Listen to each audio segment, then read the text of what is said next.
righteous angels, the holy watchers and archangels. Ito ang mga anghel na nananatiling tapat sa Diyos. Sila ang tagapagbantay ng sangkatauhan, tagapaghatid ng mensahe, at tagapagparusa sa mga nahulog na anghel. Una, Uriel.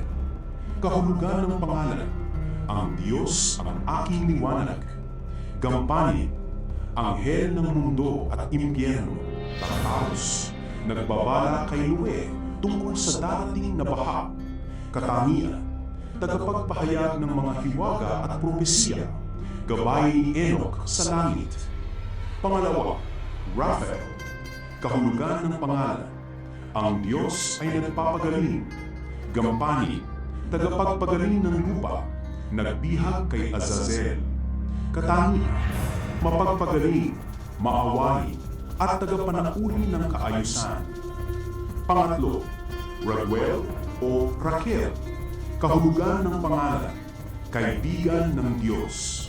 Gampanin, tagapagparusa sa mga nahulog na anghel, tagabantay ng pagkakaisa sa langit. Katangian, makatarungan, at tagapanpanatili ng kaayusan. Pang-apat, Michael.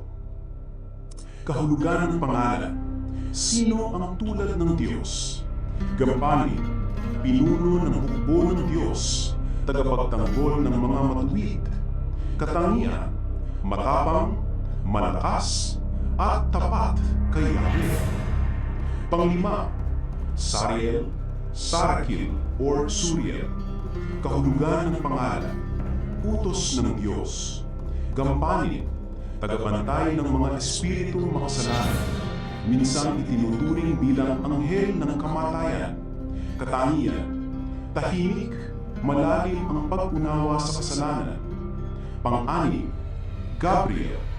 Kahulugan ng pangalan, ang Diyos ang aking lakas. Gampanin, tagapagpahayag ng mga mahahalagang mensahe, pumatay sa mga Nephilim. Katangian, malakas ang kalooban, tagapagsiwala ng kalooban ng Diyos.